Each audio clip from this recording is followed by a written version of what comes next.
Hi, I'm Greg Schaefer, and welcome to the virtual CISO moment. Jason Firch joins us today. He is CEO of PurpleSec. Jason, thank you so much for joining us today. Thank you for having me, Greg. And that's such a great introduction there. I feel like I'm walking on stage to the arena. It's great. Thank you. Well, maybe next time I'll bring in some flashy lights and all of that, and maybe one of those disco balls spinning around and everything. But so we'll do that for season 7. So anyway, happy to have you on here. Would like to hear about your career journey, and I know yours is a little bit interesting because you didn't start out in information security.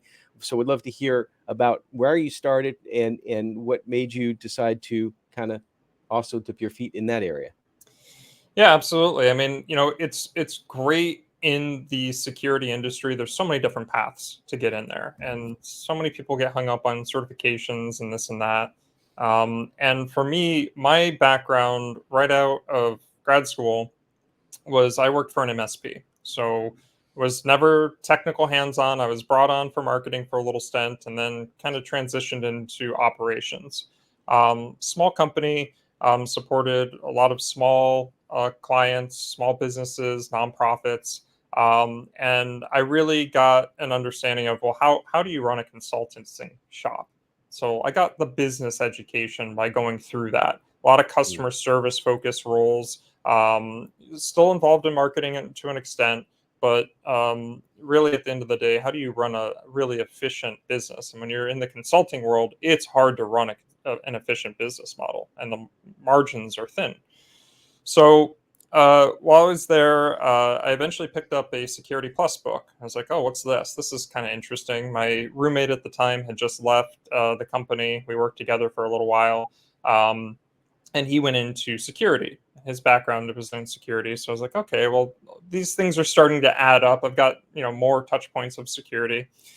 And I read maybe half of the book over the weekend, and most of it I didn't really understand because it was very technical, but Hmm. it still kind of caught my attention. And I said, well, okay, so I see where IT has transformed business, and I kind of see where how that business model runs. I see how that industry has kind of evolved, and I see cybersecurity starting to kind of rear its head into the picture. And we're talking like 2000, 2018 at that time. So it wasn't that far ago, but at the same time, there's been so much progress made, especially in the lower markets, Hmm. in security in that time span. So I just got the bug and I said, you know what? I know the marketing bits. Prior to starting PurpleSec, I had a nonprofit focused marketing agency that I just kind of ran as a hobby. It was more of kind of a digital playground to teach my skill sets a little bit more um, in digital marketing. And I said, you know what? Let me start a website. I know how to do the content. I'm interested in learning all of this stuff. And I just started taking what I had learned from the Security Plus book and all of these blogs and, you know, consuming all the information that I could on this topic because I had done the same thing with my marketing career as well, where the traditional education didn't really teach me what I needed to know. It was good for the structure and the organization and the maturity. Hmm. Um, but it didn't teach me digital marketing. I mean, you're talking 2012. They didn't have digital marketing courses that you could take at the collegiate level. So Yeah. you had to teach yourself how to do these things. So I applied that same kind of level of rigor in teaching everything that I could possibly learn that was relevant to me in security. And it took a long time to figure that out, out on my own. Oh, I'm But that sure. that's kind of my learning process. I like to just kind of charge head in first, learn from my mistakes, and that helps me grow. It's like it's like if a video game is too easy, what's the point of playing it? I kind of look at it in the same way. So I started the site up, and it grew in popularity in terms of traffic because I had always been focused on the idea that if I create a website that's very valuable, has really useful information and content on it that serves the audience that wants to spend their time on that, their attention on it, then the leads will follow. So I've never hired a salesperson. I've never really done digital ads successfully. I've never done cold calling, cold emails, or anything like that. I've always invested in building an audience and a community that I could serve first. And then I knew the people that have the problems, they're going to remember me. They're going to come to me. So lots of referrals, lots of people will say, yeah, someone from so and so referred you to us, and now we have this nice pen test contract together. And I'm like, wow, I have no idea who that person is, but thank you. I appreciate your referral. So it just kind of grew from there. And I was like, well, wait a minute, there's something here. So that was kind of my path into it. And along that journey, what I found was that you have to be continuously learning in the field. And one of the things that really helped me was getting on LinkedIn, being vocal on LinkedIn, being more Mhm. active in the community, making strong connections with people that I respect in the community, like yourself, Joshua Copeland, Jonathan Todd, Tom Basnar. There's so many people out there to name. Um, Learning from them and their experience, and then I can turn on my marketing brain and start to connect the dots a little bit. So Mhm. I've kind of trained myself in two disciplines, and now I'm trying to bring this together as best as I can. But that's a little bit about my background, a little unorthodox. I mean, I don't have any degrees in security. I don't have any certifications in security. I have a willingness to learn, and I'm hungry to learn more about security, and how I can maybe help someone out there. It's kind of interesting that I can see like almost a mirror of your path and my path, because my path has been IT and security, and then when I started vCISO services 7 years ago, I had to learn about stuff like marketing and website development and this and that. And yeah, I chuckled when you said you don't do cold calling. I tried it. I did it over 2 days. I will never do it again. First of all, security doesn't really work well cold calling. You've hit upon the secret sauce a lot of people ask about, is that security really is about relationships first. People buy from people that they know and that they trust, or they buy from people that refer.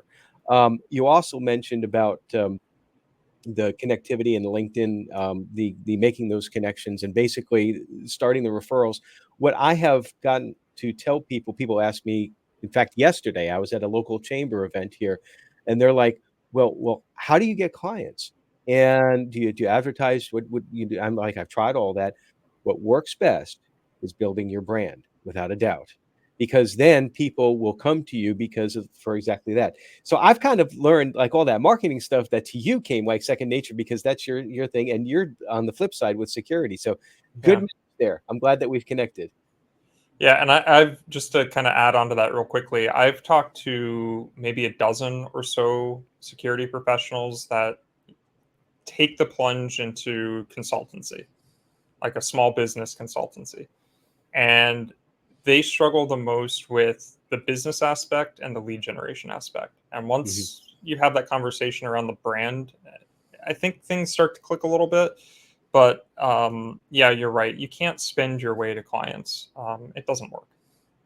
No, no, and I mean, I've again, Google Ads, that's does all right as far as, like, metrics go. It's like, it's great to see, like, wow, how many hits am I getting on my website? But it does hits don't matter, prospects matter, and then conversions matter. Right. Yeah, So exactly.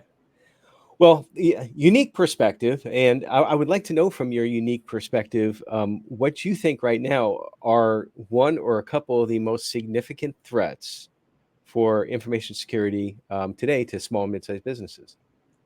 I think there's a few things. So there's always going to be ransomware. Although we're seeing a growth in extortionware, which Hmm. now it's a situation of we don't care if you have access to your files.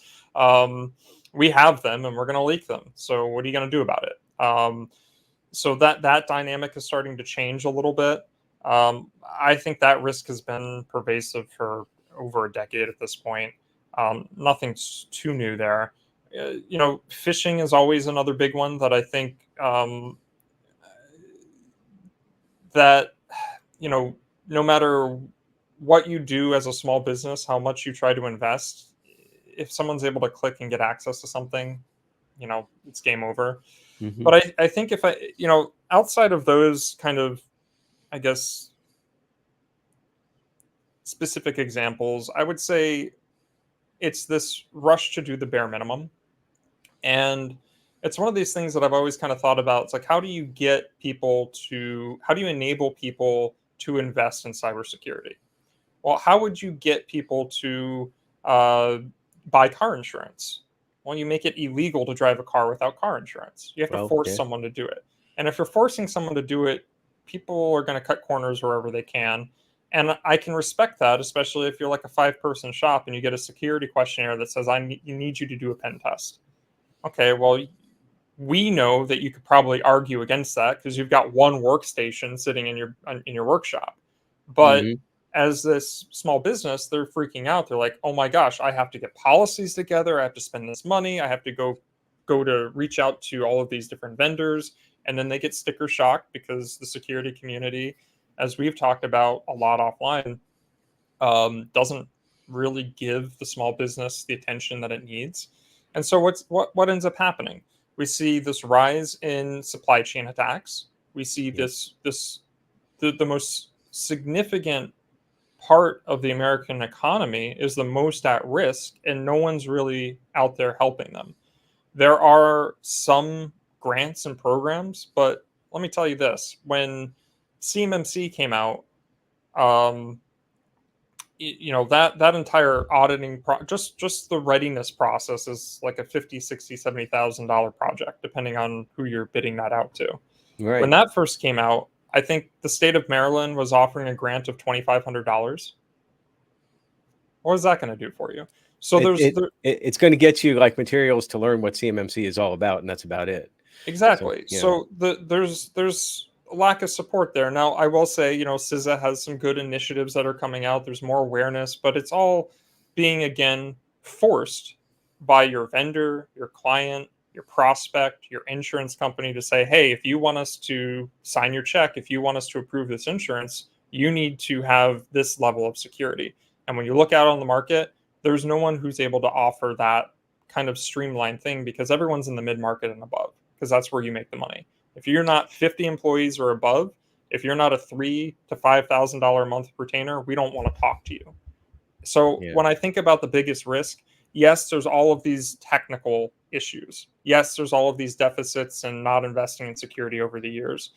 But the biggest risk in my mindset is just doing that bare minimum, checking the box, and then having this facade that I'm secure and I can go about my day. Yeah, I totally agree, and I've mentioned before, not only on this podcast, but, I've done a couple of talks on this. I'll be doing the same talk at the National Cyber Summit in Huntsville in a couple months, that our industry, information security, we don't pay enough attention to that lower end, and to your point, yes, small businesses, according to the SBA, 46% of all businesses, or rather, they're 46% of all employees are small business employees, and 99.9% of businesses are small businesses. Now, a lot of them are just one person shops, but then again, to your point, it's the small business that a lot of times in the supply chain are the ones that are hit. We talk about the big businesses. Well, it's their fault because they didn't do third party information security risk management correctly. Well, that's part of it, but what's the root cause? The root cause is the small business. So I'm totally in alignment with you there. How can you get the SMB to understand, though, without forcing it down their throat with compliance? How can you get them to understand that this is a I don't want to say a cost of doing business, but a business need? That is the $100 million question, Yeah. and I've thought about this problem a lot. I think the first thing is you need to turn security into a business enabler. And what does that mean? Well, I just worked on a pen test contract for a client that they needed to have the pen test done on their application. Otherwise, their client wouldn't sign with them. So there's a dollar value there that you can assign. If I pay X amount of dollars, I'm going to get more dollars in return. So I can make sense from that from a business enablement perspective. I would also think that probably in the near future that you gain a significant competitive edge if your product or your service that you're selling is compliant or has some level of security readiness. Doesn't necessarily need to be compliant. You can follow a framework, whatever. Um, so whatever ways that you can turn the conversation from a cost of doing business to a business enabler is the way to position it, and it will eventually be turned into like, or is already like any insurance product that exists today. It's commoditized. How can I get the security so I can go back to business? The security Right. thing is this thing. It's fun. We like it. We enjoy it. But this is a problem that I have. I want to go sign more deals. So that's one part of it. The other part of it, in my opinion, is giving more visibility to the client. So having monthly reports that say we blocked this many threats, or we prevented this many URLs from being clicked and downloading these attacks, like some type of nice visibility into what you're actually selling, and not just trying to sell the tool, but trying to sell the entire package of, we're not just leaving you with this tool set and saying goodbye. Here's your technical controls and goodbye. Good luck figuring that one out, but also helping on the program management side as well.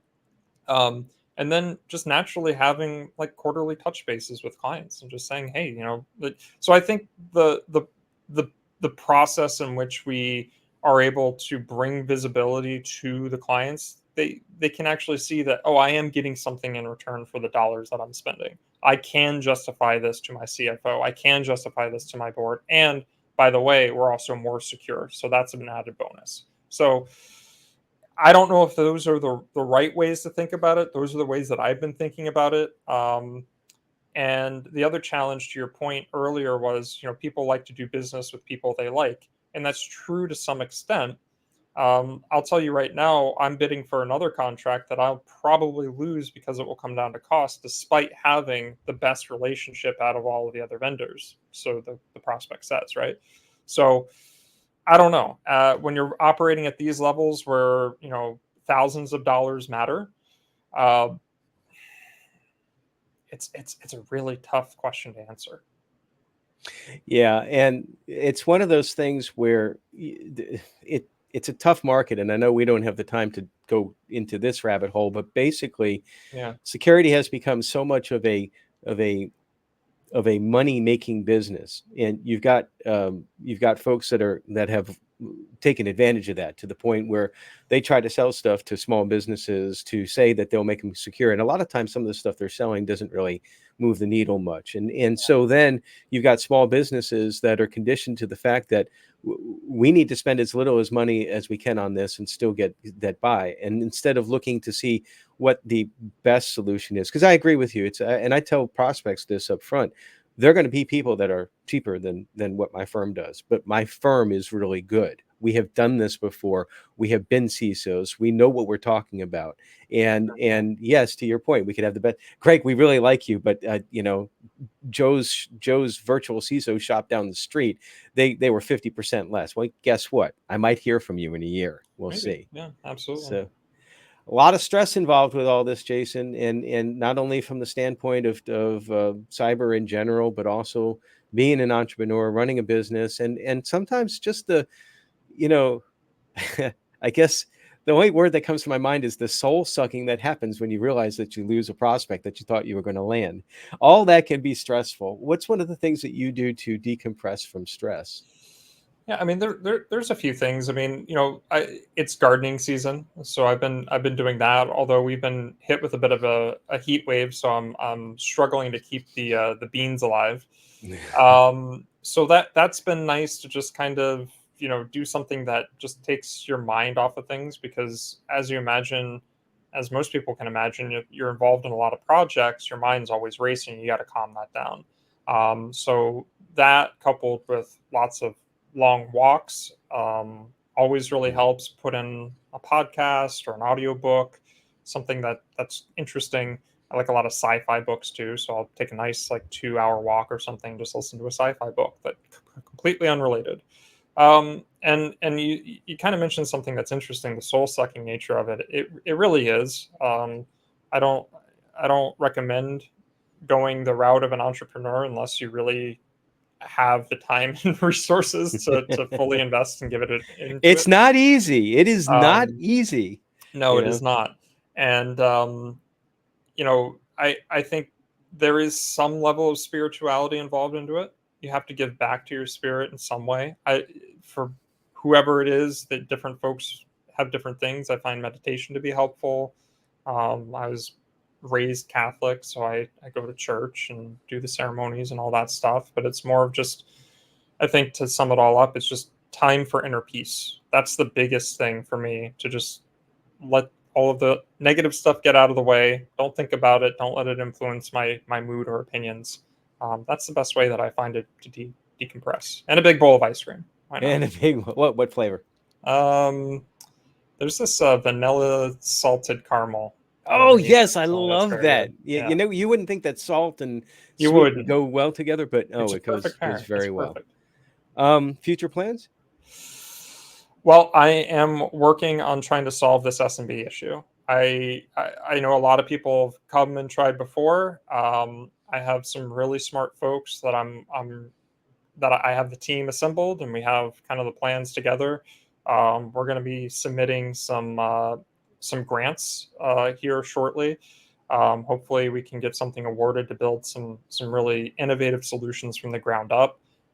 Working on getting some really top-notch advisors to help lead in this endeavor as well. Because look, I really think truly that quality security can be affordable, and that's really the main mission for PurpleSec, making quality security affordable for small businesses, um, and trying to fill that security gap. So that's our next steps. Well, I'm glad to have you in the fight along with it. And as folks know, that's my passion, to help small and mid-sized businesses. Yeah. To that extent, I'm happy to mention to folks who don't know that the third edition of Information Security for Small and Mid-sized Businesses, which is also one of those things designed to try to help the SMB problem by giving them some just plain talk about information security items from a risk management perspective. It's available for pre-sale right now on Amazon or your favorite book outlet. Jason, it's so great talking to you again. I appreciate you taking the time to stop by and share some of your wisdom. Thank you for having me, Greg. I appreciate it. Love our conversations as always, and I'm looking forward to that signed copy you owe me. You'll get it. And Appreciate it. everybody, stay secure.